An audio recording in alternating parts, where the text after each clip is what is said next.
Bismillahirrahmanirrahim. Assalamu alaikum dear students. I am Mohsen Munawwar, your biology teacher for NMD CAT session. आज हम coordination and control का part chemical coordination discuss करेंगे जो कि lecture number 2 है। तो lecture के लिए चलते हैं बोर्ड की तरफ।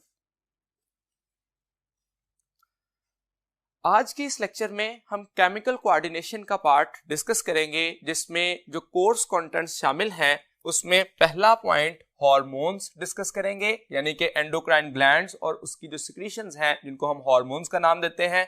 सेकेंडली एंडोक्राइन ग्लैंड्स डिटेल में देखेंगे कि ह्यूमन में या मेल में कौन कौन से एंडोक्राइन ग्लैंड्स होते हैं, उनकी सिक्रीशंस क्या हैं। थर्ड कंपोनेंट जो कि आज के सिलेबस का हिस्सा होगा that will be feedback mechanism, जिसमें positive feedback mechanism and negative feedback mechanism में हम explanation with reference to examples discuss करेंगे। तो सबसे पहला पॉइंट देखें, hormones. Hormones are actually the organic molecules. अगर हम डेफिनेशन देखें तो ये ऑर्गेनिक मॉलिक्यूल्स होते हैं जो कि बुनियादी तौर पर सॉल्युबल होते हैं और produced in one part of the body and triggers a specific chemical reaction. अब ये ट्रिगर करते हैं, एक्चुअली हार्मोन लफ्ज ही का मतलब है ट्रिगर करना, तो ये ट्रिगर करते हैं a specific chemical reaction in target tissue। अब वो टारगेट टिश्यू जो है वो नियर बाय इट्स क्रिएशन हो सकता है और far away in the body उसकी लोकेशन वेरिएबल हो सकती है depending upon the type of the hormone and organ some distance away. अब ये जो हार्मोन है एक्चुअली ये एक ऐसा केमिकल है जो कि ट्रिगर करेगा। अब ट्रिगर करने का मतलब क्या है कि ये एक जगह से प्रोड्यूस हुआ और दूसरी जगह पे जाके इसने अपना टारगेट टिश्यूज को जाके ट्रिगर कर दिया। इसी वजह से हम इसको केमिकल मैसेंजर का नाम देते हैं, ऐसा केमिकल जो कि मैसेज सिर्फ जो है वो ट्रांसफर करता है। इस बात को हम इस तरह से एलैबोरेट कर सकते हैं कि ये केमिकल रिएक्शन को इनिशिएट नहीं करते। अब केमिकल रिएक्शन इनिशिएट करना या उसको प्रोसीड करना, ये इसमें डिफरेंस क्या है? तो बुनियादी तौर पर जो हार्मोन्स हैं इनको हम एक टर्म इस्तेमाल करते हैं, दीज आर द रेगुलेटर्स। ऐसे केमिकल्स हैं जो कि केमिकल रिएक्शन को इनिशिएट तो नहीं करेंगे लेकिन रेगुलेट करेंगे। रेगुलेट करना दोनों सूरतों में हो सकता है, that may increase the rate of reaction और decrease the rate of reaction. They do not able to initiate a chemical reaction। इसका मतलब ये हुआ कि ये सिर्फ मैसेज ट्रांसफर करेंगे। अब यहीं पे हम इन दोनों टर्म्स में भी डिफरेंस देख सकते हैं, दैट इज अबाउट हार्मोन और एंजाइम। अब हार्मोन जो है वो क्या कर रहा है? सिर्फ रेगुलेट कर रहा है, जबकि एंजाइम जो है वो एक्सेलरेटर के तौर पर काम होता है। तो हम ये समझते हैं कि हार्मोन जो है दे कैन नॉट और do not initiate a biochemical reaction. They are effective in low concentration because they have only to elicit, only to trigger। जैसे ही ट्रिगर कर देंगे बाकी का काम जो है वो एंजाइमेटिक एक्टिविटी होगी उस रिएक्शन को प्रोसीड करना। तो इसका मतलब ये क्योंकि रेगुलेटर हैं तो इसलिए ये स्टिमुलेट करते हैं और इनहिबिट करते हैं एक केमिकल रिएक्शन को। अब अगर हम हार्मोन को रेगुलेटर के तौर पर कंसीडर करें तो वो मेटाबॉलिक एक्टिविटीज को तो रेगुलेट कर रहे होते हैं, उसके साथ साथ सम टाइम ये स्लो प्रोसेसेस में दोनों तरह से इनका मोड ऑफ एक्शन देखा जाता है। ये रिलेटिवली मोस्ट रैपिड एक्शन और स्लो रिस्पॉन्सेस के लिए दोनों के लिए डिफरेंट टाइप के हार्मोन्स काम करते हैं। जैसे कुछ हार्मोन जो कि ग्रोथ एंड डेवलपमेंट को, जो स्लो चेंजेस हैं उनको भी रेगुलेट कर रहे होते हैं। तो इसका मतलब ये एक ब्रॉडर टर्म है जो कि सिर्फ केमिकल रिएक्शंस या मेटाबॉलिक एक्टिविटीज पे रिस्ट्रिक्ट नहीं करती, बल्कि इससे रिलेटेड जो डिफरेंट टाइप के रिस्पॉन्सेज हैं जिसमें स्लो रिस्पॉन्सेज भी आते हैं जो कि ग्रोथ एंड डेवलपमेंट को प्रोसीड करते हैं, उनमें भी हार्मोन अपना काम करते हैं। जैसे इसकी एंटीरियर पिट्यूटरी से रिलीज होने वाला hormone gonadotrophin hormone actually growth के प्रोसेस को मेंटेन कर रहा होता है, जो कि रिलेटिवली स्लो प्रोसेस है और एक लॉन्ग ड्यूरेशन के लिए अपनी बॉडी में वो रह रहा होता है और उसके जो है वो इफेक्ट्स जो है वो लॉन्ग टर्म इफेक्ट्स होते हैं।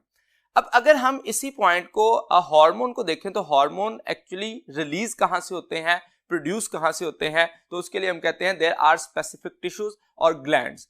एक्चुअली जो हमारा नर्वस सिस्टम और केमिकल कोऑर्डिनेशन में, जब हम नर्वस कोऑर्डिनेशन और केमिकल कोऑर्डिनेशन की बात करते हैं तो मुख्तलिफ किस्म के जो हार्मोन्स प्रोड्यूस होते हैं ये इफेक्टर से ही प्रोड्यूस होंगे जो कि ग्लैंड्स हैं। अब ग्लैंड्स को अगर क्लासिफाई करें तो ये दो बेसिक कैटेगरीज होती हैं, there are may be endocrine glands और एक्सोक्राइन ग्लैंड्स। जब हम एंडोक्राइन ग्लैंड कहते हैं तो एंडोक्राइन ग्लैंड्स जो हैं ये डक्टलेस ग्लैंड्स होते हैं, ऐसे ग्लैंड्स जो कि बुनियादी तौर पर अपनी सिक्रीशंस जो हैं वो पोर करते हैं इन द ब्लड स्ट्रीम। इनके पास स्पेसिफिक डक्ट्स मौजूद नहीं होती। फॉर एग्जांपल ये एक ग्लैंड मौजूद है और इस ग्लैंड में से जो सिक्रीशंस हैं वो एक्सोसाइटोसिस के जरिए बाहर आती हैं और उसके साथ ही ब्लड स्ट्रीम के अंदर उनको पोर कर दिया जाता है। इनकी अपनी कोई डक्ट स्पेसिफिक मौजूद नहीं होती, तो ये ब्लड स्ट्रीम की तरफ ले जाते हैं। उसके मुकाबले में जब हम बात करते हैं एक्सोक्राइन की, तो इसकी अपनी एक डक्ट मौजूद होती है। फॉर एग्जांपल ये एक ग्लैंड है और इस ग्लैंड की सिक्रीशंस को ले जाने के लिए एक पर्टिकुलर डेस्टिनेशन पे अपनी डक्ट मौजूद है और उसके जरिए इसको भेजा जाता है, जैसे सेबेशियस ग्लैंड्स है, स्वेट ग्लैंड है, पैंक्रियाटिक एक्सोक्राइन ग्लैंड है, तो उनकी अपनी डक्ट होती हैं जो कि इनकी सिक्रीशंस को टारगेट टिश्यूज तक ले जाती हैं। तो इस तरह से हम दो बेसिक कैटेगरीज में इसको क्लासिफाई कर सकते हैं। अब हमारा जो बेसिक कंसर्न है आज के लेक्चर में that is about endocrine glands. तो एंडोक्राइन ग्लैंड्स जो हैं वो क्या होते हैं और किस तरह से काम करते हैं, इस बात को जानने के लिए चलते हैं नेक्स्ट बोर्ड की तरफ। एंडोक्राइन ग्लैंड्स जैसा कि मैंने कहा कि ऐसे ग्लैंड्स हैं जो कि डक्टलेस ग्लैंड्स हैं और इनसे जो प्रोडक्शंस होती हैं या सिक्रीशंस होती हैं उन केमिकल्स को नाम दिया जाता है हार्मोन्स। तो केमिकल नेचर अगर हम एक हार्मोन की देखें कि वो क्या है और किस तरह से इनको क्लासिफाई किया जा सकता है, तो 5 मेजर क्लासेस जो हैं इसको क्लासिफाई किया गया है। अगर हम इस बात को ब्रॉडर टर्म में लिखें तो बुनियादी तौर पर हार्मोन की नेचर दो ही होती हैं। ऑर्गेनिक मॉलिक्यूल है that is may be a protein in nature और लिपिड इन नेचर, यानी कि हम कह सकते हैं कि ये प्रोटीनेशियस है या स्टेरॉइड है। और जब हम प्रोटीन इन नेचर कहते हैं तो उसको फर्दर कैटेगराइज किया जाता है that is may be a larger polypeptide, a smaller polypeptide और कैटेकोल अमीन। तो ये मुख्तलिफ किस्म की कैटेगराइजेशन की जाती है जिसकी वजह से हम इसको 5 मेजर क्लासेस में यहां पे देख रहे हैं। First one is steroid in nature जो कि लिपिड इन नेचर भी कंसिडर किया जा सकता है। सेकंड इज प्रोटीनेशियस जो कि प्रोटीन या लार्जर पॉलीपेप्टाइड के लिए कहा जाता है। Then polypeptide, amino acid derivatives and catecholamine. ये वो 5 बेसिक कैटेगरीज हैं जिसमें क्लासिफाई करते हैं। अब कौन कौन से हार्मोन आते हैं विद रेफरेंस टू एमसीक्यू, ये बहुत इंपॉर्टेंट पॉइंट है। दोनों तरह से क्वेश्चन पूछा जा सकता है कि किस ग्लैंड से सिक्रीशन होती है इस किस्म के नेचर की, या कौन से हार्मोन प्रोड्यूस होते हैं। जैसे स्टेरॉइड इन नेचर जो हार्मोन है वो एड्रिनल कॉर्टेक्स से, जिनमें एग्जांपल कॉर्टिसोल एंड एल्डोस्टेरोन है। इसी तरह से ओवेरियन एंड प्लेसेंटल हार्मोन, जैसे कि ओवेरियन में हम एग्जांपल देखते हैं एस्ट्रोजन एंड प्लेसेंटल हार्मोन जो है वो प्रोजेस्टेरोन हार्मोन है। इसी तरह से टेस्टिकुलर, टेस्टिस से प्रोड्यूस होने वाले टेस्टोस्टेरोन, ये हार्मोन जो है, तो ये टोटल जो एक ब्रॉडर टर्म बनती है that are steroid in nature. जबकि प्रोटीनेशियस जो है वो एंटीरियर लॉब ऑफ पिट्यूटरी से प्रोड्यूस होने वाले हार्मोन होते हैं, जिसमें स्मेटोट्रोफिक जिसको ग्रोथ हार्मोन भी कहा जाता है, थायरोट्रोफिक हार्मोन और गुनाडोट्रोफिक हार्मोन जो कि गॉनेड्स पे एक्ट करते हैं और उससे मुख्तलिफ किस्म के हार्मोन की प्रोडक्शन कर रहे होते हैं। पॉलीपेप्टाइड देखें तो इसमें पोस्टीरियर लॉब ऑफ पिट्यूटरी से जो मीडियन लॉब से एमएसएच और इसी तरह से पोस्टीरियर से जो सिक्रीट होते हैं ऑक्सीटोसिन एंड वैसोप्रेसिन, और इसके साथ साथ एसीटीएच, कैल्सिटोनिन और पैराथॉर्मोन, ये मुख्तलिफ ऐसे हार्मोन हैं जो कि पॉलीपेप्टाइड इन नेचर कंसिडर किए जाते हैं। अमाइनो एसिड डेरिवेटिव देखें तो अमाइनो एसिड से ड्राइव किया गया जो hormone that is actually thyroxine जो कि थायराइड ग्लैंड से रिलीज होगा, और कैटेकोल अमीन एड्रिनल मेडल्ला से प्रोड्यूस होने वाले हार्मोन्स के क्लासिफिकेशन जो है वो कैटेकोल अमीन में की जाती है, जिसमें एड्रेनालिन और नॉर एड्रेनालिन जिसको एपिनेफ्रिन या नॉर एपिनेफ्रिन का नाम भी दिया जाता है। तो ये एक समराइज वे में हमने बात की कि क्लासिफिकेशन अगर करना चाहें जो कि मेजर क्लासेस हैं तो उनको हम देख सकते हैं कि अकॉर्डिंग टू द नेचर जो हार्मोन है वो 2 मेजर और ब्रॉड क्लासेस में देखें तो 5 बेसिक क्लासेस में इनको डिवाइड किया जाता है। जैसे मैंने कहा कि हार्मोन जो है वो 2 ही बुनियादी डिवीजन्स हैं उसकी, एक प्रोटीन इन नेचर है और दूसरा स्टेरॉइड इन नेचर है। तो जब हम mode of action of hormone देखते हैं तो उसमें हम इन्हीं 2 मोड्स को ही डिफाइन करते हैं। अब एक प्रोटीन है और या लिपिड है। अब हम जानते हैं कि जो टारगेट सेल है उसकी सेल मेम्ब्रेन जो है वो लिपिड के लिए तो सॉल्युबल होती है लेकिन प्रोटीन सॉल्युबल नहीं होता। तो इस बुनियाद पर इनका मोड ऑफ एक्शन जो है वो डिफर कर जाता है। जैसे प्रोटीन हार्मोन देखें तो फॉर एग्जांपल ये एक हार्मोन हमने शो किया, तो ये हार्मोन जो है जैसे ही अपने मेम्ब्रेन के ऊपर मौजूदा रिसेप्टर के साथ बाइंड करता है, टारगेट सेल के रिसेप्टर पे बाइंड करेगा, तो वो रिसेप्टर एक अनदर टाइप के जो रिसेप्टर है उसको एक्टिवेट कर देता है और उससे एक सेकंड मैसेंजर, नॉर्मली एक सेकंड मैसेंजर जो है जिसमें हम एग्जांपल देखें तो दैट इज साइक्लिक एएमपी, ये हो सकता है। और मुख्तलिफ जो है मॉलिक्यूल एज अ बिहेव करते हैं एज अ सेकंड मैसेंजर। तो जैसे सेकंड मैसेंजर एक्टिवेट होगा that will enter in the nucleus. तो ये सारा पार्ट जो है ये साइटोप्लाज्म के अंदर है जो कि सेकंड मैसेंजर की एक्टिवेशन हो रही है। और जैसे ही सेकंड मैसेंजर एक्टिव होगा तो that will enter in the nucleus, और न्यूक्लियस में जाके वो जीन की एक्टिवेशन कर देगा जिससे एक्शन जो है वो परफॉर्म हो जाएगा। तो ये जो बेसिक पॉइंट था that is protein hormone can not dissolve और soluble in the cell membrane of target cell, जबकि steroid hormone lipid in nature होने की वजह से ये हार्मोन जो है बुनियादी तौर पर एंटर हो जाता है थ्रू द सेल मेम्ब्रेन, और स्टेरॉइड रिसेप्टर जो कि साइटोप्लाज्म के अंदर मौजूद होते हैं उनके साथ बाइंड करता है and that structure will enter in the nucleus. और फिर वो न्यूक्लियस के साथ में जो मौजूदा जीन है और जीन के पर्टिकुलरली प्रोमोटर साइट पे जब जाके बाइंड करता है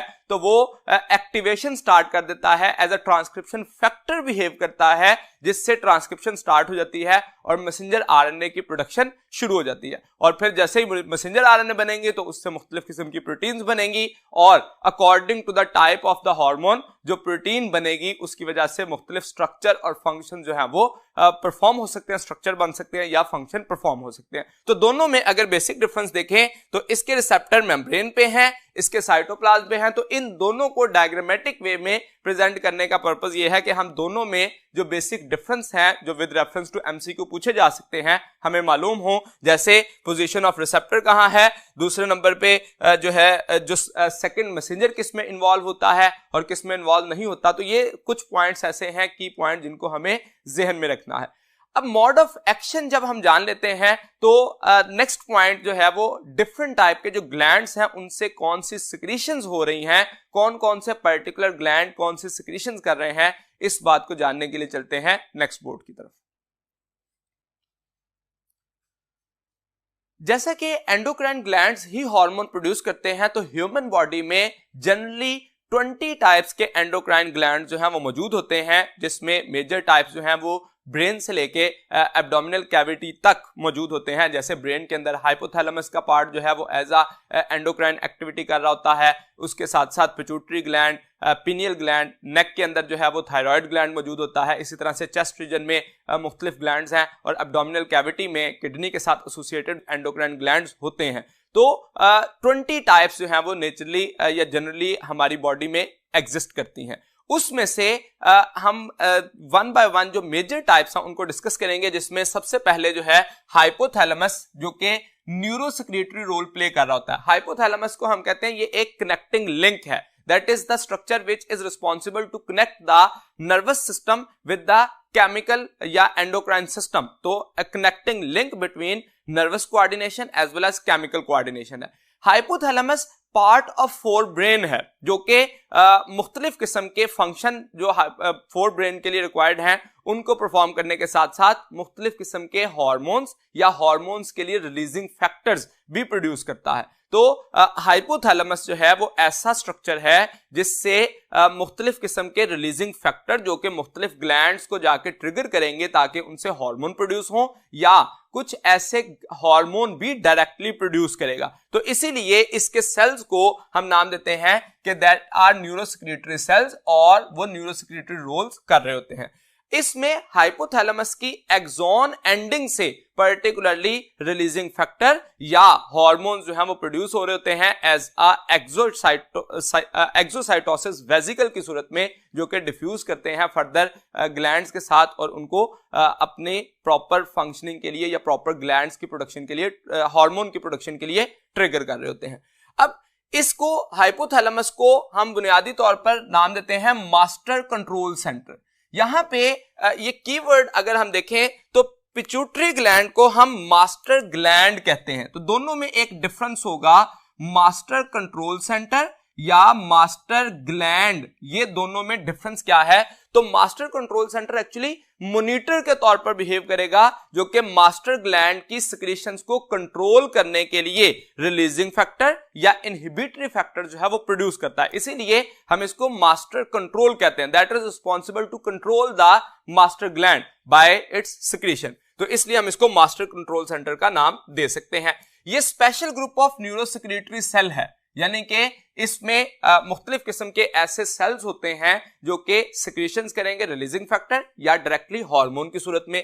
इससे हार्मोन प्रोड्यूस होते हैं जो कि रेगुलेटरी हार्मोन्स हैं। अब वो रेगुलेटरी हार्मोन रेगुलेट कर रहे होते हैं खास तौर पर एंटीरियर पिट्यूटरी की सिक्रीशंस को, जो कि पर्टिकुलरली मुख्तलिफ किस्म के हार्मोन्स प्रोड्यूस करते हैं, और उसकी इसी तरह से थायराइड की सिक्रीशंस को रेगुलेट करते हैं, एड्रिनल ग्लैंड की सिक्रीशंस को। तो मुख्तलिफ किस्म के जो ग्लैंड्स हैं उनकी प्रोडक्शन के लिए इससे रिलीजिंग फैक्टर जो है या इनहिबिटरी फैक्टर प्रोड्यूस होता है। इससे दो प्राइमरी हार्मोन प्रोड्यूस भी होते हैं, बाकियों के लिए तो ये रिलीजिंग फैक्टर प्रोड्यूस कर रहा है, लेकिन कुछ प्राइमरी हार्मोन जो कि खुद इसकी अपनी प्रोडक्शन है उसमें दो आते हैं, जिसमें हम कहते हैं एडीएच एंटी डायूरेटिक हार्मोन, या इसी को वैसोप्रेसिन भी कहा जाता है, और दूसरे नंबर पे ऑक्सीटोसिन। तो ये दो ऐसे हार्मोन्स हैं जो कि इससे प्रोड्यूस हो रहे होते हैं, एंटी डायूरेटिक हार्मोन या ऑक्सीटोसिन। तो ये दो प्राइमरी हार्मोन है इसके। अब हाइपोथैलेमस का जैसे मैंने कहा कि एक्चुअली ये रेगुलेटरी है और मास्टर ग्लैंड को कंट्रोल करने के लिए मास्टर कंट्रोल सेंटर है। तो व्हाट इज द रिलेशनशिप या interaction of hypothalamic hormones and their effect on pituitary gland. तो कौन कौन से हार्मोन हैं और उससे क्या बेसिकली इफेक्ट प्रोड्यूस होता है पिट्यूटरी पे। तो सबसे पहले ग्रोथ हार्मोन रिलीजिंग फैक्टर, ये एक ऐसा स्ट्रक्चर है जो कि पर्टिकुलरली जिसको हम GHRF के तौर पर जो है वो एब्रीवेट कर सकते हैं, जो कि ग्रोथ हार्मोन की सिक्रीशंस के लिए रिस्पॉन्सिबल होगा। इसी तरह से रिलीज होता है सोमैटोस्टेटिन, जो कि इनहिबिशन ऑफ ग्रोथ हार्मोन के लिए रिस्पॉन्सिबल होता है। थायरोट्रोफिन रिलीजिंग फैक्टर, ये फिर से TSH की सिक्रीशन। अब क्योंकि रिलीजिंग फैक्टर है तो थायराइड स्टिमुलेटिंग हार्मोन जो कि पिट्यूटरी ग्लैंड से प्रोड्यूस होना है उसके लिए रिलीजिंग फैक्टर के तौर पर काम करेगा। इसी तरह से एड्रीनोकॉर्टिकोट्रोफिक रिलीजिंग फैक्टर, ये ACTH एड्रीनोकॉर्टिकोट्रोफिक हार्मोन को रिलीज करेगा, जो कि अल्टीमेटली एड्रिनल ग्लैंड पे जाके अटैक करेगा और उसकी एड्रिनल ग्लैंड की सिक्रीशंस को जो है वो रेगुलेट करेगा। इसी तरह से प्रोलैक्टिन इनहिबिटरी फैक्टर, अब प्रोलैक्टिन जो है वो कंटिन्यूअसली प्रोड्यूस हो रहा होता है, इसके लिए रिलीजिंग फैक्टर नहीं आता बल्कि इनहिबिटरी फैक्टर आता है। तो उस इनहिबिटरी फैक्टर के जो है वो प्रोडक्शन कहां से होती है, हाइपोथैलेमस से, और ये सिक्रीशन ऑफ प्रोलैक्टिन को इनहिबिट कर देता है। इसके बाद गोनाडोट्रोफिन रिलीजिंग हार्मोन जो कि FSH और LH की यानी कि फॉलिकल स्टिमुलेटिंग हार्मोन और ल्यूटिनाइजिंग हार्मोन, जिसको फीमेल के केस में तो ल्यूटिनाइजिंग हार्मोन कहा जाता है, और इसी LH को मेल के केस में ICSH या इंटरस्टिशियल सेल स्टिमुलेटिंग हार्मोन का नाम दिया जाता है, जिसको कलेक्टिवली हम गोनाडोट्रोफिन कहते हैं। तो ये गोनाडोट्रोफिन जो है इससे जो गोनेड्स को अटैक करता है उससे FSH, LH या प्रोलैक्टिन की प्रोडक्शन को एंटीरियर पिट्यूटरी से करा रहा होता है, जिसमें जो रिलीजिंग फैक्टर है वो FSH और LH के लिए आएंगे, लेकिन इनहिबिटरी फैक्टर जो है वो प्रोलैक्टिन के लिए आएगा। तो ये MCQ के रेफरेंस से एक इंपॉर्टेंट पॉइंट समझा जाएगा। अब ये रिलेशन हमने कहा पिट्यूटरी ग्लैंड का हाइपोथैलेमस के साथ, तो पिट्यूटरी ग्लैंड एक्चुअली जैसे मैंने शुरू में कहा कि ये एक मास्टर ग्लैंड है। ये एक्चुअली हमारे ब्रेन का के अंदर मौजूद होता है, जो कि एक पी साइज का है और इसका वेट 0.5 ग्राम तक कंसिडर किया जाता है। ये हाइपोथैलेमस के साथ अटैच होता है। तो अगर इसकी अटैचमेंट देखें तो हाइपोथैलेमस के साथ अटैच है, बिलो द हाइपोथैलेमस होता है, और हाइपोथैलेमस के साथ जो पिट्यूटरी अटैच होता है, तो जो दरमियान में स्टाक होती है जिसके जरिए इसकी अटैचमेंट होती है, that is called as infundibulum. तो ये इसके जरिए अटैच हुआ होता है। इसके पार्ट को तीन हिस्सों में एंटीरियर पिट्यूटरी, मीडियन पिट्यूटरी या पोस्टीरियर पिट्यूटरी में डिवाइड किया जाता है। तो इन तीनों पार्ट्स में से एंटीरियर पिट्यूटरी वो मेन पार्ट है जिससे मैक्सिमम हार्मोन्स प्रोड्यूस होते हैं। अप्रोक्सीमेटली 6 हार्मोन्स की प्रोडक्शन जो है वो एंटीरियर पिट्यूटरी से हो रही होती है और वो लिंक होती है उसकी सिक्रीशंस हाइपोथैलेमस से प्रोड्यूस होने वाले रिलीजिंग फैक्टर या इनहिबिटरी फैक्टर से। तो जो पिट्यूटरी ग्लैंड है उससे कौन कौन से पार्ट से कौन से हार्मोन प्रोड्यूस होते हैं ये जानने के लिए चलते हैं नेक्स्ट बोर्ड की तरफ। अब जो पिट्यूटरी ग्लैंड है, जैसा कि मैंने कहा कि ये 3 बुनियादी लॉब्स पर मुश्तमिल होता है, जिसमें main lobe anterior pituitary consider किया जाता है और मीडियन जो है वो लेसर इंपॉर्टेंट इन ह्यूमन होता है। इसका जो साइज है ये बिल्कुल थिन पार्ट, दोनों पार्ट्स के दरमियान में, एंटीरियर और पोस्टीरियर के दरमियान में वेरी थिन पार्ट की सूरत में होता है, जिससे पर्टिकुलरली एक ही हार्मोन प्रोड्यूस होता है, मेलानोसाइट स्टिमुलेटिंग हार्मोन। और जो पोस्टीरियर लॉब है वो एज सच अपनी कोई प्रोडक्शन नहीं रखता, इसका काम सिर्फ और सिर्फ storage and secretion of the hypothalamic primary hormones है जो कि एडीएच या ऑक्सीटोसिन होते हैं। तो इसका मतलब जो मेन हार्मोन प्रोड्यूस हो रहे होते हैं वो एंटीरियर पिट्यूटरी से हैं। तो what are the basic hormone which are produced by anterior pituitary and what are their functions. तो अगर हम पिट्यूटरी ग्लैंड से प्रोड्यूस होने वाले हार्मोन्स की लिस्ट देखें तो उसमें सोमैटोट्रोफिक हार्मोन है, इसके अलावा थायराइड स्टिमुलेटिंग हार्मोन जिसको टीएसएच कहा जाता है, इसी तरह से एड्रिनोकॉर्टिकोट्रोफिक हार्मोन जो कि एसीटीएच या गोनाडोट्रोफिन हार्मोन जीएच का नाम इसको दिया जाता है, जो कि गोनाडोट्रोफिन रिलीजिंग फैक्टर से जो है वो प्रोड्यूस होगा फ्रॉम हाइपोथैलेमस। अब अगर पहले हार्मोन की हम बात करें सोमैटोट्रोफिक हार्मोन, तो इसकी सिक्रीशन जो है वो इन्फ्लुएंस ऑफ जीएचआरएफ की वजह से ये इन्फ्लुएंस्ड होता है। इसकी इनहिबिशन सोमैटोस्टैटिन की वजह से होती है। तो ये जब इसकी ओवर प्रोडक्शन हो या इनहिबिशन के लिए रेगुलेट किया जाता है इसको। इसके इफेक्ट्स देखें तो बुनियादी तौर पर इसके नाम से वाज़ेह है कि ये ग्रोथ को जो है वो प्रमोट कर रहा होता है, ग्रोथ हार्मोन है। तो बुनियादी तौर पर ये ग्रोथ एंड डेवलपमेंट के लिए, जैसे मैंने स्टार्ट में बेसिक कॉन्सेप्ट ऑफ हार्मोन में ये बात की कि हार्मोन जो है वो रैपिड रिस्पॉन्स भी देते हैं और स्लो रिस्पॉन्स भी देते हैं, जिसमें से जो स्लो रिस्पॉन्स है और लॉन्ग टर्म चेंजेस के लिए जो मौजूद होते हैं वो एक्चुअली ग्रोथ हार्मोन ही है, जिनका स्लो प्रोसेस होता है और लॉन्ग टर्म होता है। जबकि कुछ हार्मोन ऐसे हैं जिनका स्पीड अप प्रोसेस होता है और शॉर्ट टर्म रिस्पॉन्स के लिए मौजूद होते हैं, जैसे इंसुलिन एंड ग्लूकागॉन है, ये शॉर्ट टर्म और रैपिड रिस्पॉन्स देते हैं, जबकि ये स्लो और लॉन्ग टर्म रिस्पॉन्स के लिए हम ग्रोथ हार्मोन की बात कर सकते हैं।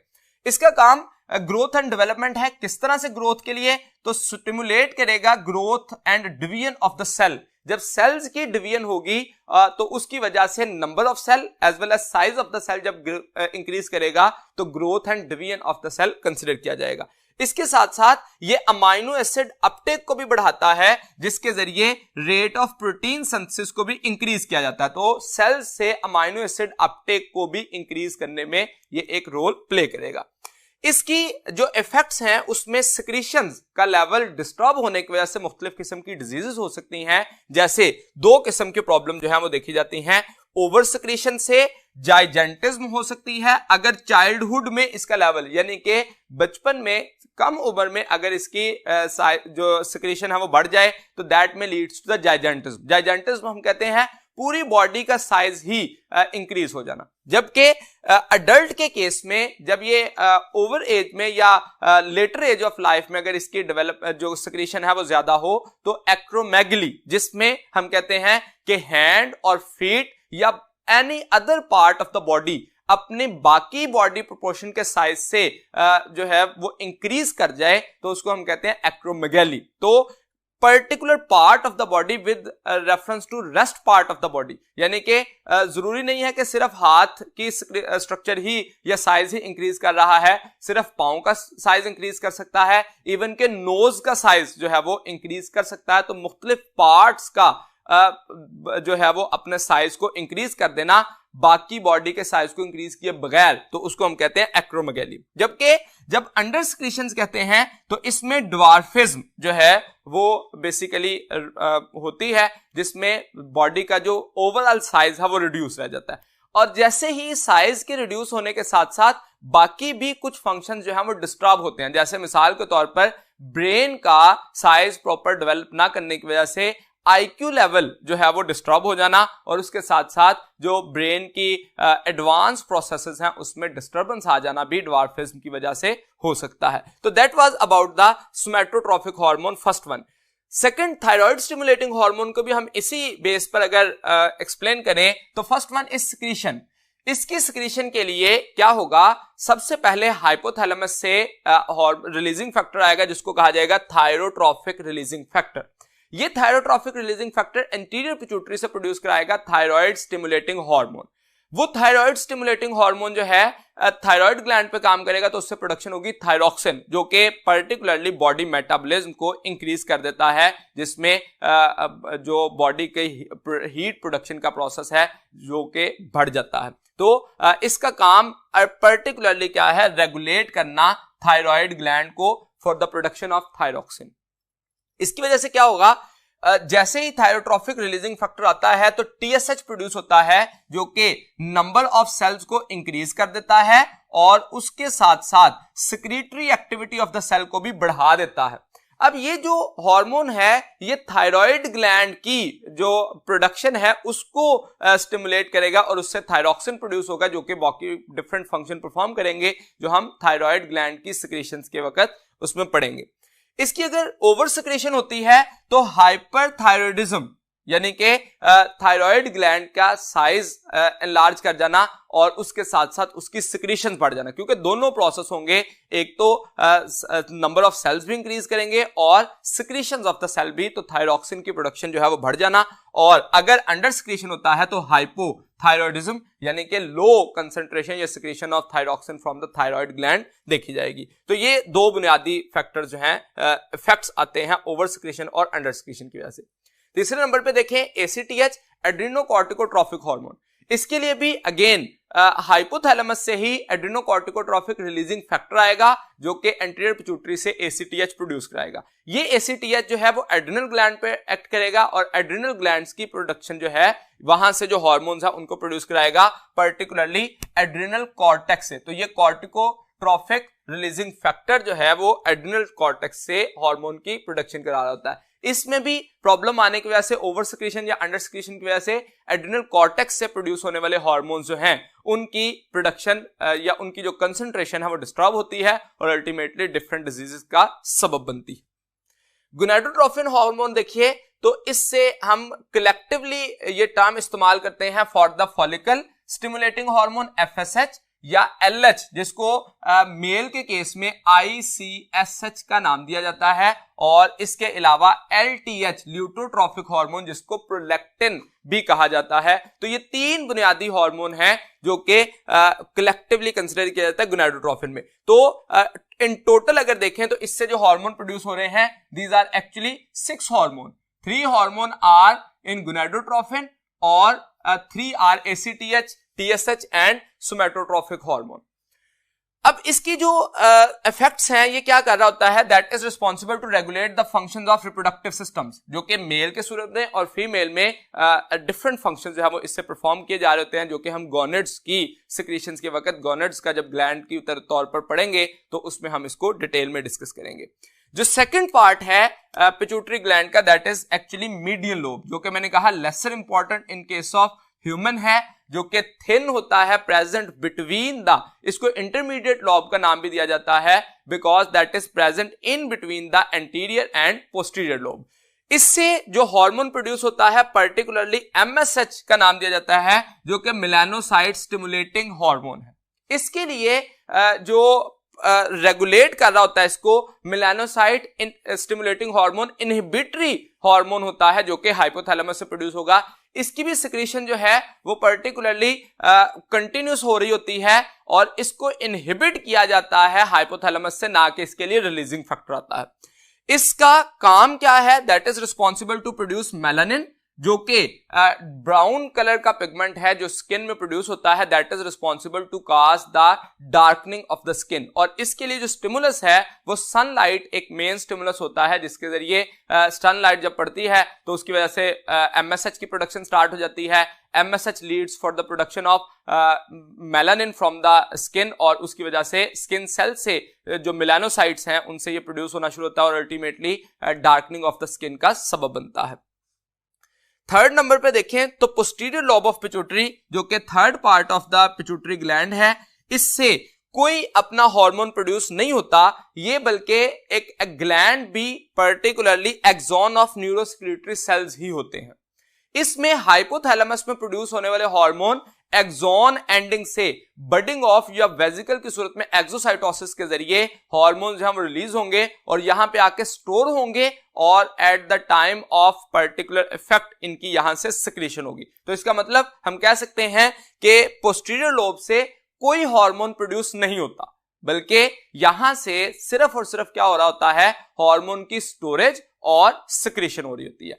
इस हार्मोन की जो स्टोरेज है, ये सिक्रीशन है, उसमें एक हार्मोन ADH है जिसको एंटी डायूरेटिक हार्मोन, और ऑक्सीटोसिन है जो कि पर्टिकुलरली प्रोड्यूस हो रहा होता है। तो जो एंटी डायूरेटिक हार्मोन है, इसके लिए जो इफेक्ट्स हैं, जो इसके प्रोड्यूस होने के लिए बेसिकली सिग्नल रिक्वायर्ड होते हैं, तो that is state of dehydration, यानी कि जब लो लेवल ऑफ वाटर होगा बॉडी में उस वक्त प्रोडक्शन होगी, डिक्रीज्ड ब्लड वॉल्यूम और उसके साथ साथ लो ब्लड प्रेशर, तो ये वो स्टिमुलस होंगे जो कि एंटी डायूरेटिक हार्मोन की प्रोडक्शन करेंगे। इस हार्मोन की प्रोडक्शन की वजह से बॉडी में जो ब्लड वॉल्यूम है उसको मेंटेन किया जाता है, और उसके साथ साथ ब्लड के अंदर मौजूदा वाटर कंटेंट, बॉडी में जो वाटर कंटेंट है उनको भी बैलेंस किया जाता है। अब इसकी प्रोडक्शन ओवर सिक्रीशन या अंडर सिक्रीशन से क्या होता है, जब इसकी प्रोडक्शन जरूरत से ज्यादा होगी तो उसकी वजह से कंसंट्रेटेड यूरिन की प्रोडक्शन स्टार्ट हो जाती है, और जब ये लो प्रोडक्शन हो रही होगी that will responsible to produce a large amount of dilute urine. तो अगर अंडर सिक्रीशन रहे तो large amount of dilute urine जो प्रोड्यूस हो रही होती है, that leads to a disease called as diabetes insipidus. तो इसकी सिक्रीशंस को भी बैलेंस रखना होता है। जबकि ऑक्सीटोसिन जो है that is released during child birth, जिसको हम कह सकते हैं जो कि labour pain, wave of contraction and relaxation, ये ऑक्सीटोसिन जो है वो smooth muscles of the cervix और यूट्रस पे एक्ट कर रहा होता है, जो कि एक लेबर पेन वेव्स की सूरत में आती है, जो कि ऑक्सीटोसिन की कंसंट्रेशन हाई होने की वजह से होता है। ये दूसरे नंबर पर इस हार्मोन का काम जो है वो मिल्क इजेक्शन के लिए, यानी कि लैक्टेटिंग वुमेन के केस में ये अपना काम कर रहा होता है। ऑक्सीटोसिन का एक और फंक्शन जो है, ये प्रोजेस्टेरोन को भी जो है वो इनहिबिट कर रहा होता है। तो ये लैक्टेटिंग वुमेन में जो मेंस्ट्रुअल साइकिल है उसको इनहिबिट करने में भी हेल्प करता है। ऑक्सीटोसिन जो है ये इसकी वजह से, क्योंकि मिल्क इजेक्शन का काम, तो मिल्क प्रोडक्शन और मिल्क इजेक्शन दो डिफरेंट फंक्शंस है।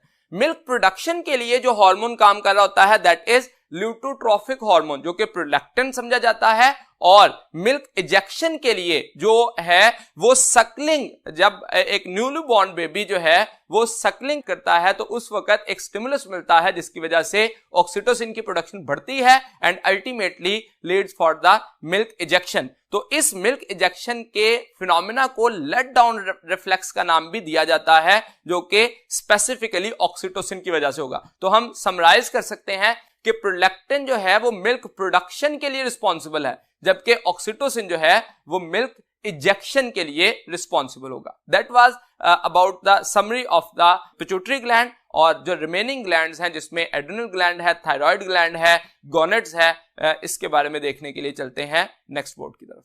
एंडोक्राइन ग्लैंड्स में जो नेक्स्ट ग्लैंड हम डिस्कस करेंगे that is thyroid gland. Thyroid gland जो है स्ट्रक्चर और लोकेशन के लिहाज से देखें तो ये एक बाइलोब्ड स्ट्रक्चर है, यानी कि दो लोब्स पर मुश्तमिल होता है, और इसकी जो लोकेशन है that is below the larynx and on either side of trachea, यानी कि ट्रैकिया के दोनों साइड्स पर और लैरिंक्स के लोअर रीजन में ये एग्जिस्ट करता है। इसका जो हार्मोन है जिसको हम थायरॉक्सिन हार्मोन कहते हैं, इसका जो इफेक्ट है वो कहां पे होता है, यानी कि टारगेट साइट क्या है, तो मसल्स पे अटैक करता है, इसी तरह से skeletal region, gastrointestinal tract, nervous system and liver. तो ये वो एक्चुअली ऑर्गन्स हैं या ऑर्गन सिस्टम हैं जिन पे जो हार्मोन्स हैं थायरॉक्सिन और कैल्सिटोनिन का इफेक्ट होगा। तो हार्मोन्स अगर देखें तो इसमें बुनियादी तौर पर जो हार्मोन्स आते हैं उनको T3 एंड T4 यानी कि ट्राई आयोडोथायरोनिन और टेट्रा आयोडोथायरोनिन, मतलब आयोडीन के एटम्स के नंबर की बुनियाद पर ट्राई आयोडो में 3 आयोडीन जबकि टेट्रा आयोडो में 4 आयोडीन मौजूद होते हैं, तो इसलिए इनको टेट्रा आयोडो और ट्राई आयोडो का नाम दिया जाता है। T3 और T4 में से थायरॉक्सिन जो है वो T4 के लिए लफ्ज इस्तेमाल किया जाता है। T3 is more potent then T4, लेकिन उसके मुकाबले में हम कहते हैं कि जो T4 है वो ज्यादा देर तक या ज्यादा ड्यूरेशन तक जो है वो अपनी एक्टिविटी परफॉर्म करता है as compare to T3। So first one is the T3 and T4 and second hormone जो कि इसमें मौजूद होता है दैट इज कैल्सिटोनिन। तो पहले हम डिस्कस करेंगे थायरॉक्सिन जो कि एक आयोडिक हार्मोन है और इसमें आयोडीन मौजूद होने की वजह से इसको ट्राई आयोडो और टेट्रा आयोडो का नाम दिया जाता है। इससे फिजियोलॉजिकल इफेक्ट्स क्या होते हैं? सबसे पहले तो ये बुनियादी तौर पर एक ऐसा हार्मोन है जो कि मेटाबॉलिज्म को, बेसल मेटाबॉलिज्म को प्रमोट करेगा। इसकी जो बेसल मेटाबॉलिज्म प्रमोशन में एक प्रॉपर्टी ग्लूकोज कैटाबॉलिज्म को एनहांस करना है और दूसरे नंबर पर कोलेस्ट्रॉल सिंथेसिस को भी इंक्रीज करता है इन द लिवर। सेकेंडली, ये development of nervous system particularly brain cells in foetus and infants, तो ब्रेन सेल्स की डेवलपमेंट के लिए भी ये अपना एक रोल प्ले करता है। Muscle development and functioning of the muscle भी इसका एक फंक्शन है और इसके साथ साथ that is also responsible to promote the growth and maturation of the skeleton. Next जो लास्ट पॉइंट है जिसको ये प्रमोट करता है that is motility of gastrointestinal tract. तो ये वो बुनियादी फंक्शंस थे। तो अगर हम जनरल वर्ड इस्तेमाल करें तो ये ग्रोथ एंड डेवलपमेंट के प्रोसेस को प्रमोट करता है इन जनरल, जिसमें डिफरेंट टाइप के ऑर्गन मसल्स हो सकते हैं, skeleton, gastrointestinal tract, nervous system और लिवर इसके टारगेटेड स्ट्रक्चर्स हो सकते हैं। इसके अलावा ये मेटामॉर्फोसिस का प्रोसेस में भी एक रोल प्ले करता है, जैसे कि फ्रॉग के एडल्ट होने के लिए टेल का लॉस होना वो भी इसी हार्मोन के इफेक्ट्स की वजह से होता है।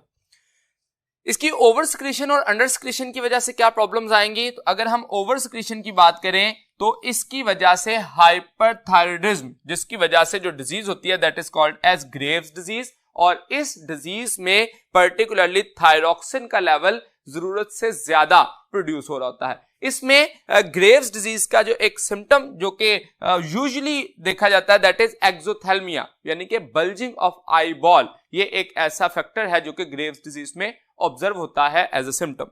जबकि अंडर सिक्रीशन में हाइपोथायरॉयडिज्म, जो थायराइड ग्लैंड की सिक्रीशन है वो लो हो जाती है और इसमें दो बेसिक कैटेगरीज में इसको क्लासिफाई किया जाता है। इफ इट इज कंजेनिटल और by birth that is called as cretinism, और if it is in the adults that is called as myxoedema, और इसी को दूसरा नाम हम गॉइटर भी कहते हैं जो कि due to the deficiency of iodine in the diet है। अब अगर ओवर सिक्रीशन होती है तो ये फिजियोलॉजिकल इफेक्ट्स जो हैं वो बूस्ट अप हो जाते हैं, जरूरत से ज्यादा हो जाते हैं, जो कि अल्टीमेटली डैमेजिंग हो सकते हैं। और अंडर सिक्रीशन में भी ये तमाम फिजियोलॉजिकल इफेक्ट्स जो हैं वो उनमें एबनॉर्मेलिटी आती है, खास तौर पर मेटाबॉलिक एक्टिविटीज जो है उनमें डिस्टर्बेंस इसकी अंडर सिक्रीशन की वजह से आती है। T3 और T4 के बाद जो दूसरा बेसिक हार्मोन है इससे प्रोड्यूस होने वाला दैट इज कैल्सिटोनिन। कैल्सिटोनिन जो है ये एक्चुअली ब्लड कैल्शियम लेवल को मेंटेन करने के लिए रिस्पॉन्सिबल होता है। इसका स्टिमुलस देखें तो that is responsible to be secreted if there is hypercalcaemia, मतलब के ब्लड के अंदर कैल्शियम का लेवल अगर हाई हो तो ये हार्मोन जो है वो प्रोड्यूस होता है। और इसके इफेक्ट क्या होंगे?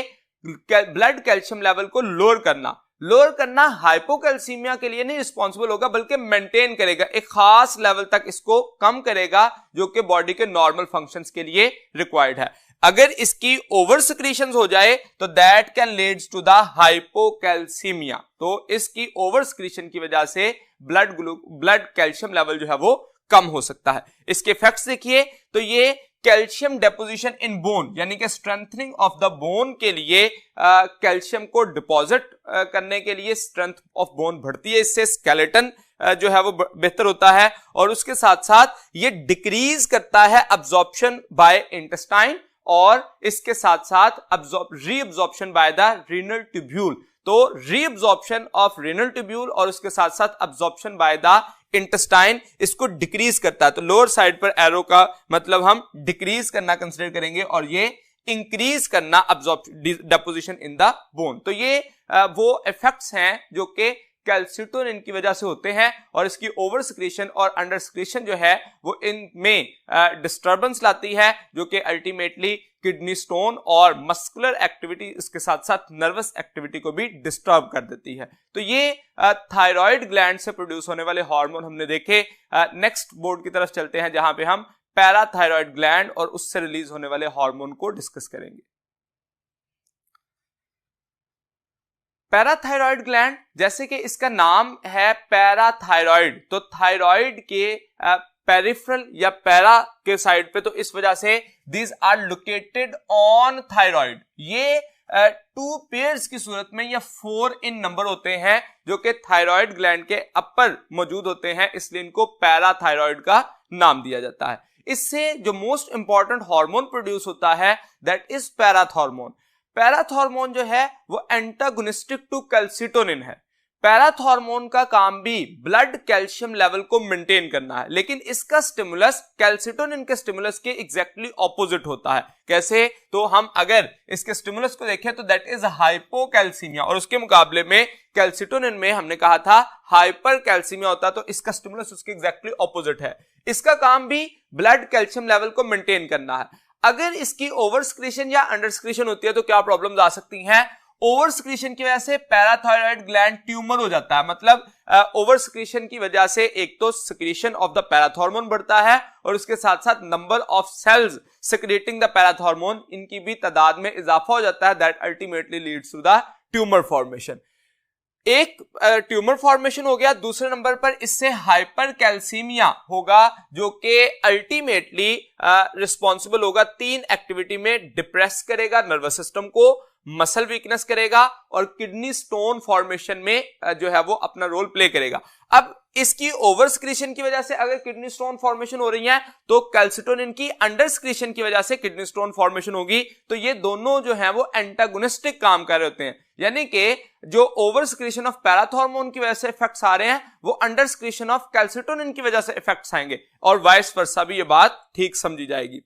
अंडर सिक्रीशन की वजह से जो प्रॉब्लम आएगी वो हाइपोकैल्सीमिया होगा, जिसकी वजह से that is responsible to enhance the neuron excitability और अल्टीमेटली मस्कुलर एक्टिविटी को भी डिस्टर्ब करेगा, that can leads to the tetany. तो ये वो बुनियादी प्रॉब्लम्स हैं जो कि पैराथॉर्मोन की ओवर सिक्रीशन या अंडर सिक्रीशन की वजह से हो सकती हैं।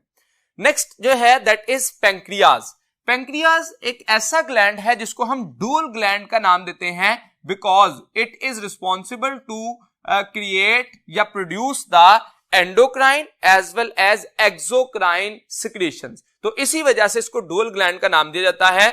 इसमें जो एंडोक्राइन सिक्रीशंस होती हैं उसके लिए जो सेल्स होते हैं these are called as islets of Langerhans, क्योंकि जब हम हिस्टोलॉजिकल स्टडीज करते हैं तो उसमें पैचेस की सूरत में ये शो होते हैं, जिस वजह से इनको आइलेट्स ऑफ लैंगरहैंस का नाम दिया जाता है। जबकि जो एक्सोक्राइन एक्टिविटी कर रहे होते हैं वो एक्सिनार सेल्स कहलाते हैं, और एक्सोक्राइन जो सिक्रीशंस हैं उसमें खास तौर पर यहां पे पैंक्रियाटिक जूस जो है वो प्रोड्यूस हो रहा होता है जो कि एक्सोक्राइन एक्टिविटी है। अब अगर हम आइलेट्स ऑफ लैंगरहैंस, जो कि हमारा यहां पे बेसिक कंसर्न एंडोक्राइन ग्लैंड से है, तो हम आइलेट्स ऑफ लैंगरहैंस से स्पेशली बात करेंगे। तो आइलेट्स ऑफ लैंगरहैंस में डिफरेंट टाइप के सेल्स होते हैं जिसमें alpha, beta, delta and many others. तो यहां पे हम 2 बेसिक सेल्स जो कि डिटेल में डिस्कस करेंगे, that is alpha cells and beta cells. Alpha cells हमेशा लार्जर इन साइज होते हैं और लेसर इन नंबर होते हैं, जबकि बीटा सेल्स जो हैं वो स्मॉलर इन साइज होते हैं एंड मोर इन नंबर होते हैं। तो इनकी जो है वो हमें परसेंटेज भी अगर बात की जाए तो अल्फा सेल्स जो हैं वो लेसर इन नंबर होंगे, लेसर इन परसेंटेज होंगे, जबकि बीटा सेल्स जो हैं वो मोर इन परसेंटेज होंगे। अल्फा सेल्स से जो हार्मोन प्रोड्यूस होता है दैट इज ग्लूकागॉन। जबकि बीटा सेल से इंसुलिन और इसी तरह से अनदर सेल डेल्टा सेल से जिस तरह से somatostatin and different other hormones can also be produced by the islet of Langerhans of pancreas. Alpha cell glucagon produce कर रहे हैं और बीटा सेल इंसुलिन प्रोड्यूस कर रहे हैं। What will be the stimulus for the production of glucagon as well as insulin? तो glucagon की production के लिए हाइपोग्लाइसीमिया मतलब ब्लड ग्लूकोज लेवल जब कम होगा तो ग्लूकागॉन प्रोड्यूस होना शुरू होगा। That will be responsible for the conversion of glycogen into glucose, ताकि ब्लड ग्लूकोज लेवल हाई किया जा सके। तो इसके इफेक्ट्स में that will be responsible to increase the blood glucose level. वो इंक्रीज किस तरह से किया जा सकता है? एक प्रोसेस, उसमें ग्लाइकोजन को ग्लूकोज में कन्वर्ट किया जाएगा जिसको ग्लाइकोजेनेसिस का नाम दिया जाएगा। और इसके अलावा जो है फैटी एसिड मेटाबॉलिज्म का प्रोसेस जो है उसको इनहांस किया जाएगा। जबकि बीटा सेल्स जब इंसुलिन की प्रोडक्शन करते हैं तो वो स्टिमुलस क्या है? Against opposite to the glucagon, hyperglycaemia. अब इसके लिए स्टिमुलस था हाइपोग्लाइसीमिया। इंसुलिन तब प्रोड्यूस होगा जब ब्लड ग्लूकोज लेवल हाई है, और अगर ब्लड ग्लूकोज लेवल हाई हो तो इससे इंसुलिन की प्रोडक्शन से क्या इफेक्ट आता है? पहले तो वो ब्लड ग्लूकोज लेवल को डिक्रीज करता है। किस तरह से डिक्रीज करता है? उसके डिफरेंट वेज हैं।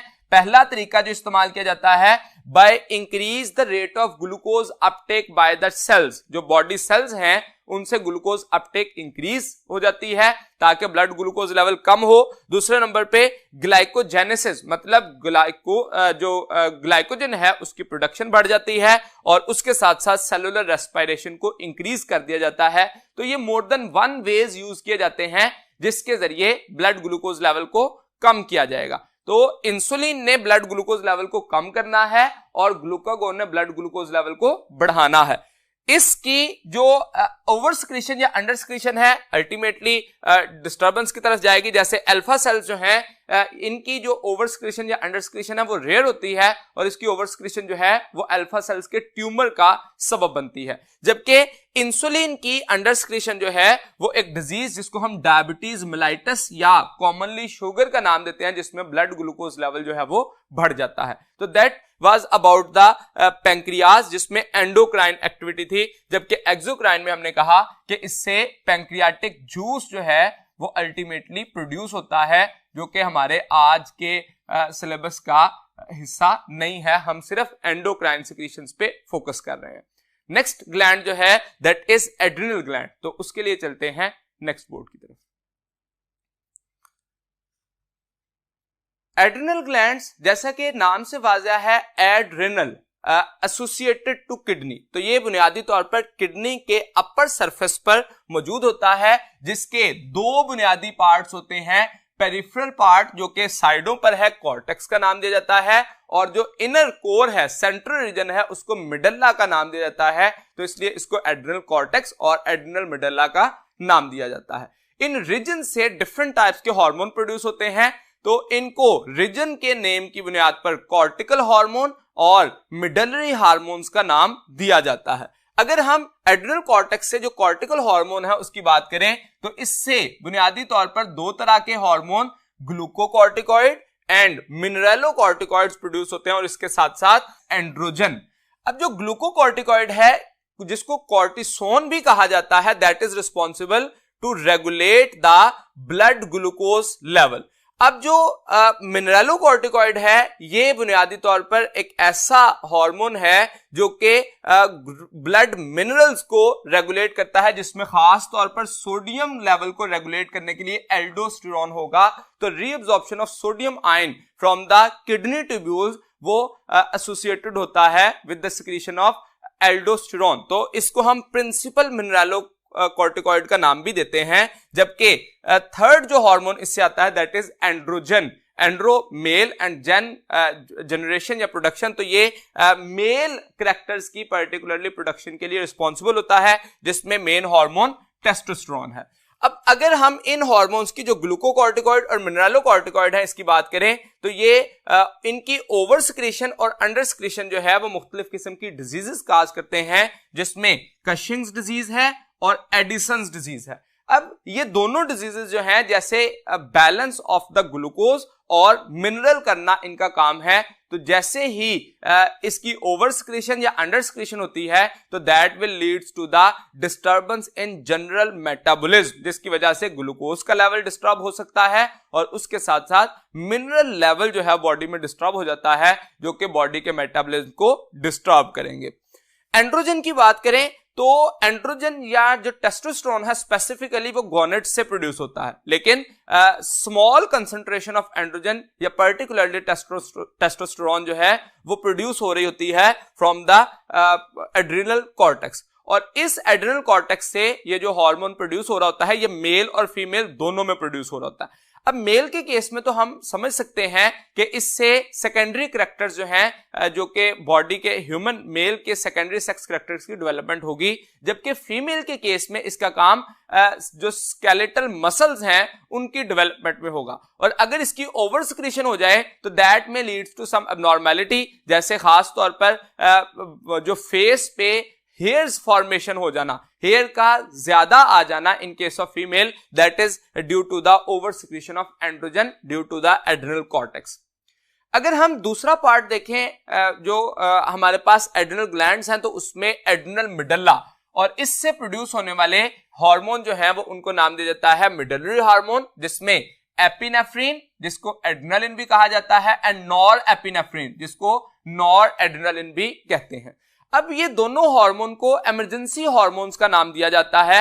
ये इमरजेंसी हार्मोन इसलिए हैं because they are responsible to be produced during the emergency condition, और इसका इफेक्ट जो है वो साइनर्जिस्टिक इफेक्ट होता है, यानी कि रीइंफोर्स करते हैं activity of sympathetic nervous system को, और ये साइनर्जिस्टिक इफेक्ट करते हैं और स्टेट ऑफ इमरजेंसी, इसीलिए इनको इमरजेंसी हार्मोन भी कहते हैं। इसके जो इफेक्ट्स होंगे वो responsible to enhance the blood pressure, ये ब्रोंकियल डायलेशन के को भी प्रमोट करते हैं, और उसके साथ साथ स्पेसिफिकली नॉरएड्रेनालिन जो है वो पेरिफेरल वैसो कंस्ट्रिक्शन यानी कि ब्लड वेसल्स के कंस्ट्रक्ट करने के लिए अपना एक रोल प्ले करता है। अब इन हार्मोन्स की अगर ओवर सिक्रीशन होती है तो दैट में लीड्स टू द एग्रेशन और ब्लड प्रेशर को इंक्रीज कर देना, और बाकी डिफरेंट प्रॉब्लम्स जो है वो इससे हो सकती हैं। जबकि अगर अंडर सिक्रीशन होती है तो उस वजह से ये देखा जाता है कि जो fail to combat the emergency, मतलब एक्सपेरिमेंटली कुछ माइस में इस हार्मोन्स की सिक्रीशंस को या एड्रिनल मेडलरी पार्ट को रिमूव करके देखा गया, तो they have not capacity to withstand the cold environment. तो वो अपनी एनवायरमेंटल कंडीशंस में जो चेंजेस आ रही होती हैं, इमरजेंसी की कंडीशंस होती हैं, उनको कॉम्बैट नहीं कर पाते, जिस वजह से हम कंसीडर करते हैं कि अंडर सिक्रीशन की वजह से इमरजेंसी को कॉप ना करने की कैपेसिटी जो है वो आ जाती है। So that is the most important hormone which is commonly called as emergency hormone.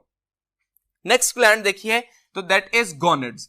Gonads एक जनरल टर्म है जो कि एंडोक्राइन टिश्यू के तौर पर काम करते हैं, और उसके साथ साथ ये ऐसे स्पेशल काइंड के ग्लैंड्स हैं जिनसे हार्मोन्स प्रोड्यूस होने के साथ साथ इनसे गैमीट्स की प्रोडक्शन भी हो रही होती है। जैसे कि गोनेड्स को दो बेसिक कैटेगरीज में क्लासिफाई किया जाता है on the basis of gender, जिसमें हम कहते हैं that is in the case of females called as ovaries and in the case of males that is called as testis. तो ओवरी से हार्मोन्स भी प्रोड्यूस हो रहे होते हैं, जिसमें मोस्ट कॉमनली जो हार्मोन कहे जाते हैं वो एस्ट्रोजन एंड प्रोजेस्टेरोन है, और इसके अलावा एग की प्रोडक्शन भी ओवरी से हो रही होती है। जबकि जब हम टेस्टिस की बात करते हैं तो टेस्टिस से जो हार्मोन प्रोड्यूस हो रहा होता है दैट इज टेस्टोस्टेरोन, और इसके अलावा स्पर्म की प्रोडक्शन भी एक गैमीट की प्रोडक्शन के तौर पर एक मेन फंक्शन है टेस्टिस का। तो ओवरीज के हार्मोन देखें तो बुनियादी तौर पर ये एस्ट्रोजन एंड प्रोजेस्टेरोन की प्रोडक्शन कर रहे होते हैं, जबकि टेस्टिस जो है वो पर्टिकुलरली टेस्टोस्टेरोन की प्रोडक्शन कर रहे होते हैं। अब अगर हम एस्ट्रोजन और प्रोजेस्टेरोन देखें तो एस्ट्रोजन जो है वो ऐसा हार्मोन है जो कि मैच्योर फॉलिकल से, जिसको ग्राफियन फॉलिकल भी कहा जाता है या राइपेंड फॉलिकल का नाम दिया जाता है, उससे प्रोड्यूस होता है। तो that is secreted bye Graafian follicle, इसी को मैच्योर फॉलिकल और इसी को राइपेंड फॉलिकल भी कहा जा सकता है, जिससे ये प्रोड्यूस हो रहा होता है। इसका फंक्शन क्या है? That is responsible to maintain the secondary sex characters. अगर हम इसका एक जनरल सा प्रोडक्शन का एक मैकेनिज्म देखें तो बुनियादी तौर पर एंटीरियर पिट्यूटरी से हार्मोन प्रोड्यूस हो रहा होता है, फॉलिकल स्टिमुलेटिंग हार्मोन। वो फॉलिकल स्टिमुलेटिंग हार्मोन ओवरी के अंदर आके फॉलिकल सेल्स की डेवलपमेंट के लिए रिस्पॉन्सिबल होता है, जिससे प्राइमरी से सेकेंडरी और टर्शियरी एंड ग्राफियन फॉलिकल्स बनते हैं। जैसे ही फॉलिकल्स जो है वो मैच्योर होना शुरू होते हैं तो उनसे फॉलिकल से प्रोड्यूस होना शुरू होता है एस्ट्रोजन, और एस्ट्रोजन जो है वो इनहिबिट कर देता है एफएसएच को, और उसके साथ साथ यूट्राइन वॉल की जो थिकनेस है, जो एंडोमेट्रियम की थिकनेस है और वास्कुलराइजेशन है, उसको स्टार्ट कर देता है। जैसे ही ये थिकनेस स्टार्ट होती है और वास्कुलराइजेशन होती है तो अल्टीमेटली एस्ट्रोजन का लेवल एफएसएच को कम करेगा और एलएच को बढ़ा देगा। तो एलएच के बढ़ने की वजह से फिर ओव्यूलेशन का प्रोसेस हो जाता है, जो कि अल्टीमेटली फिर कॉर्पस ल्यूटियम की डेवलपमेंट में हेल्प करता है। अब अगर एस्ट्रोजन का लेवल जो है वो डिस्टर्ब होता है तो अल्टीमेटली एस्ट्रोजन का लेवल जब डिस्टर्ब होगा तो इसकी वजह से मुख्तलिफ प्रॉब्लम्स आ सकती हैं, जैसे कि मेंस्ट्रुअल साइकिल का जो है वो डिले होना या मेंस्ट्रुअल साइकिल का अर्ली होना, जो इस एस्ट्रोजन की सिक्रीशंस पे, ओवर सिक्रीशन या अंडर सिक्रीशन पे डिपेंड करेगा। इसके साथ साथ progesterone that is responsible to be produced by corpus luteum, जिसको हम रप्चर्ड फॉलिकल का नाम भी देते हैं, तो ये इससे प्रोड्यूस हो रहा होता है। और इसके साथ साथ ड्यूरिंग प्रेगनेंसी, अगर हम नॉन प्रेग्नेंट फीमेल की बात करेंगे तो उसमें ये प्रोड्यूस होता है कॉर्पस ल्यूटियम से, जिसको टेम्परेरी ग्लैंड का नाम भी दिया जाता है, जो कि कुछ देर के बाद अगर प्रेगनेंसी ना हो, अगर फर्टिलाइजेशन नहीं होती तो ये डीजनरेट होना शुरू होता है और प्रोजेस्टेरॉन का लेवल डिक्रीज कर जाता है। और अगर प्रेगनेंसी हो जाती है, फर्टिलाइजेशन हो जाती है, तो अल्टीमेटली कॉर्पस ल्यूटियम के साथ साथ प्राइमरी स्ट्रक्चर के साथ साथ एक सेकेंडरी स्ट्रक्चर बन जाता है, जिसको हम नाम देते हैं प्लेसेंटा, और इससे भी ये प्रोजेस्टेरॉन की प्रोडक्शन हो रही होती है। तो प्रोजेस्टेरॉन इन दोनों से प्रोड्यूस होगा। अब जो इसका काम है प्रोजेस्टेरॉन का, ये फॉलिकल स्टिमुलेटिंग हार्मोन को इनहिबिट करता है ताकि फर्दर न्यू मेंस्ट्रुअल साइकिल ना स्टार्ट हो सके। इसके साथ साथ सप्रेस करता है ओव्यूलेशन को, इसीलिए इसको बर्थ कंट्रोल पिल्स में भी यूज किया जाता है। और ultimately that is responsible to maintain the thickness as well as vascularisation of the uterine wall. अब एस्ट्रोजन और प्रोजेस्टेरॉन में ये याद रखिए, एस्ट्रोजन का काम है thickness and vascularisation of the uterine wall को स्टार्ट करना, और प्रोजेस्टेरॉन का काम है मेंटेन करना। अगर प्रेगनेंसी एस्टैब्लिश नहीं होती तो प्रोजेस्टेरॉन का लेवल डिक्रीज करता है due to the destruction of the corpus luteum, और अल्टीमेटली मेंस्ट्रुएशन स्टार्ट हो जाती है। तो इसका जो प्रोजेस्टेरॉन का लेवल है, इसके डिस्टर्ब होने की वजह से भी मुख्तलिफ प्रॉब्लम्स आ सकती हैं, जैसा कि प्रेगनेंसी के दौरान अगर इसकी अंडर सिक्रीशन होती है या इसकी जो सिक्रीशंस है उसमें प्रॉब्लम आती है तो दैट में leads to the process of miscarriage. Secondly testis के बारे में बात करें, जो कि पर्टिकुलरली जो हार्मोन प्रोड्यूस कर रहा होता है टेस्टोस्टेरोन, और इसी को स्पेसिफिकली कहा जाता है 17 बीटा हाइड्रोक्सी टेस्टोस्टेरोन। ये टेस्टिस के इंटरस्टिशियल सेल से प्रोड्यूस हो रहा होता है in response to interstitial cell stimulating hormone, जिसको फीमेल के केस में ल्यूटिनाइजिंग हार्मोन का नाम दिया जाता है, that is produce from the anterior pituitary. इसका जो काम है वो क्या करेगा, maturation of male reproductive organ और उसके साथ साथ स्पर्म प्रोडक्शन, ये भी सेकेंडरी सेक्स कैरेक्टर्स की डेवलपमेंट में एक अपना रोल प्ले कर रहा होता है, लेकिन इसका मेन फंक्शन जो है वो स्पर्म प्रोडक्शन को इनहांस करना है। अगर स्पर्म प्रोडक्शन जो है वो जरूरत से ज्यादा हो जाए तो एक अनदर हार्मोन इनहिबिन प्रोड्यूस होता है, जो कि स्पर्म प्रोडक्शन को डिक्रीज कर रहा होता है। तो इसका काम बेसिकली स्पर्म प्रोडक्शन को मेंटेन करना है, बैलेंस करना है टेस्टोस्टेरोन और इनहिबिन का। So the main focus of the testosterone is responsible for spermatogenesis या sperm production in case of male. That was about the testes. कुछ और जो इंपॉर्टेंट एंडोक्राइन ग्लैंड्स हैं उनको जानने के लिए चलते हैं नेक्स्ट बोर्ड की तरफ। टेस्टोस्टेरोन के बाद जब हम बात करते हैं अदर एंडोक्राइन ग्लैंड्स की, तो इसमें मुख्तलिफ किस्म के ग्लैंड्स हमारी बॉडी में, जैसे कि स्टार्ट ऑफ द लेक्चर पे हमने कहा कि अप्रोक्सीमेटली 20 टाइप्स के जो एंडोक्राइन ग्लैंड्स हैं वो एक ह्यूमन बॉडी में मौजूद होते हैं, जिसमें से मोस्ट इंपॉर्टेंट हमने बात की। नेक्स्ट वन, कुछ हार्मोन जो है वो गट से भी प्रोड्यूस होते हैं, जैसे कि गैस्ट्रिन, सेक्रेटिन एंड कोलिसिस्टिकाइनिन। अब जो गैस्ट्रिन है ये स्टमक वॉल से प्रोड्यूस हो रहा होता है, इसी तरह से सेक्रेटिन जो है वो ड्यूडिनल वॉल से, और कोलेसिस्टोकाइनिन भी जो है वो ड्यूडिनम की वॉल से प्रोड्यूस हो रहा होता है। अब गैस्ट्रिन उस वक्त प्रोड्यूस होगा when there is more proteinaceous food in our diet, उसको हम कहेंगे कि गैस्ट्रिन प्रोड्यूस कर रहा है। और जैसे ही more acidic food towards the duodenum जाएगी तो फिर सेक्रेटिन की प्रोडक्शन होगी, जो कि गैस्ट्रिक एसिड प्रोड्यूसिंग हार्मोन को गैस्ट्रिन को इनहिबिट करेगा। जबकि पिनियल ग्लैंड की बात करें जो कि हाइपोथैलेमस के साथ ब्रेन के पार्ट में ही मौजूद होता है, that is responsible to produce two kinds of hormone, melatonin and melanotonin. ये दोनों हार्मोन जो हैं वो मुख्तलिफ काम करते हैं। जैसे मेलाटोनिन जो है वो खास तौर पर हमारी बॉडी की रिदम्स, जो रिदमिक एक्टिविटीज हैं उनको मेंटेन कर रहा होता है, जबकि मेलानोटोनिन जो है वो उसका काम जो है रिवर्स ऑफ डार्कनिंग इफेक्ट है, जो कि खास तौर पर मेलानोसाइट स्टिमुलेटिंग हार्मोन के एंटागोनिस्टिक काम करता है। जबकि थाइमस ग्लैंड जो है वो प्रोड्यूस कर रहा होता है थाइमोसिन, जो कि मैचुरेशन ऑफ टी लिम्फोसाइट के लिए काम करता है, जो कि हार्ट के करीब मौजूद होता है। इसी तरह से प्लेसेंटा, जैसे हमने पहले बात की कि ये प्रेगनेंसी के दौरान सिर्फ बनेगा और इससे प्रोजेस्टेरोन की सिक्रीशन हो रही होती है। इसके साथ साथ मुख्तलिफ इवन के सम नर्व सेल्स जो हैं वो भी हार्मोन्स की प्रोडक्शन करते हैं और मुख्तलिफ हार्मोन्स की प्रोडक्शन हो रही होती है। जैसे एक group of localized hormone prostaglandins कहलाते हैं। इसके अलावा एंडोर्फिन्स जो कि ब्रेन एरिया में रिसेप्टर्स ऑफ ब्रेन के साथ बाइंड करके सेंसेशन ऑफ पेन को ब्लॉक कर देते हैं। तो ये वो मुख्तलिफ ग्लैंड्स हैं या हार्मोन्स हैं जो कि ह्यूमन बॉडी में, इसके अलावा किडनी से हार्मोन प्रोड्यूस हो रहे होते हैं, जिसमें मोस्ट इंपॉर्टेंट हार्मोन एरिथ्रोपोइटिन है जो कि रेड ब्लड सेल्स की डेवलपमेंट में अपना रोल प्ले करता है। इसी तरह से जो हार्ट है इससे हार्मोन प्रोड्यूस हो रहे होते हैं। तो मुख्तलिफ हार्मोन मुख्तलिफ स्ट्रक्चर से प्रोड्यूस हो रहे होते हैं जो कि बॉडी के डिफरेंट केमिकल कोऑर्डिनेशन के प्रोसेस में, केमिकल रिएक्शंस और उसके साथ साथ लॉन्ग टर्म प्रोसेसेस को मेंटेन करने में हेल्प करते हैं। सेकंड पार्ट जो कि हमारे सिलेबस का है that is actually feedback mechanism. Feedback mechanism जो है इसका मतलब क्या है, अगर हम बाय डेफिनेशन देखें तो that is a type of interaction. Interaction किसमें है? Between controlling mechanism is itself controlled by products of reaction it is controlling. तो actually controlling mechanism of end product of reaction के दौरान इंटरेक्शन हो, यानी कि हम इसको एक दूसरे टर्म से भी दूसरे तरीके से डिफाइन कर सकते हैं, that is actually detection of change and signalling for effectors response.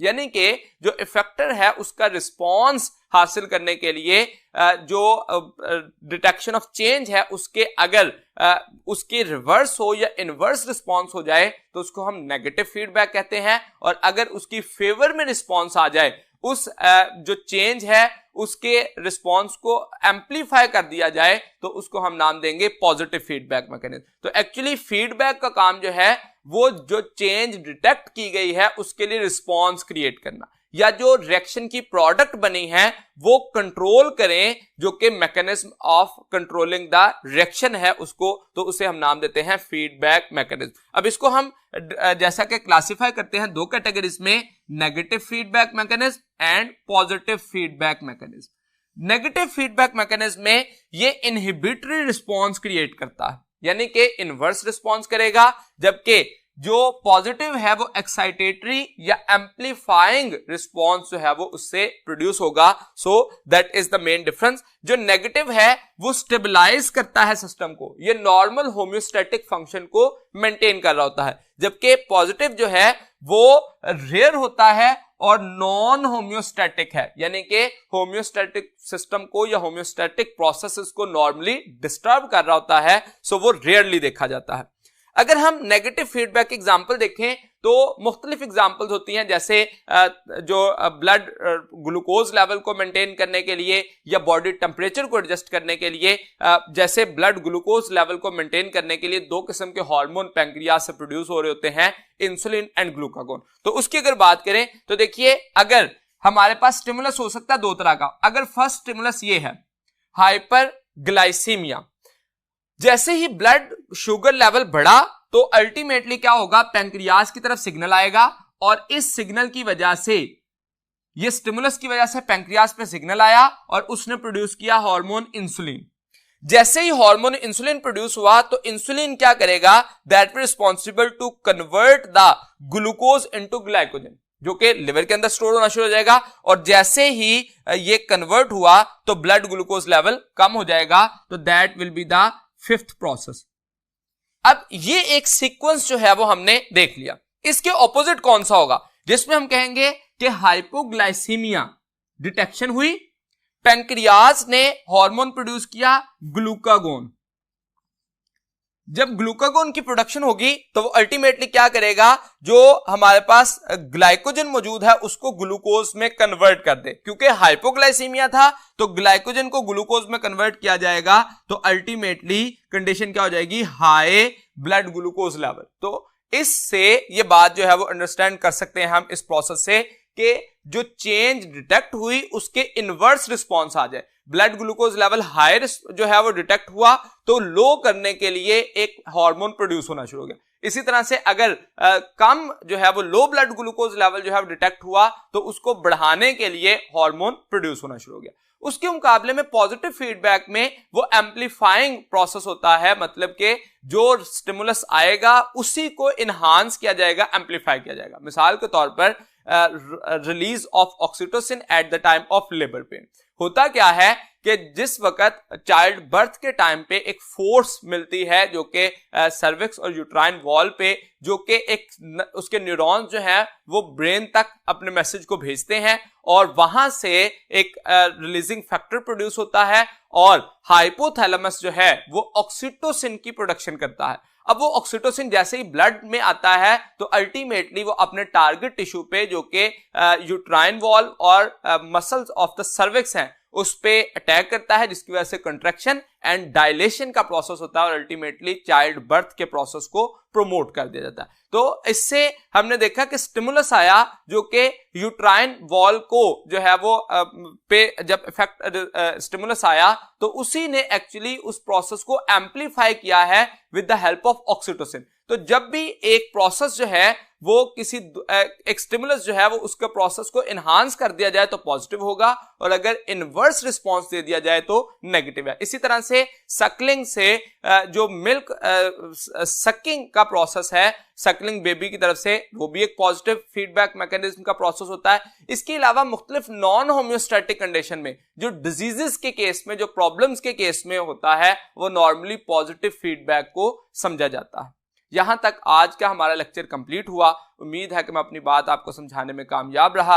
अगले लेक्चर तक के लिए दीजिए इजाजत। अल्लाह हाफिज।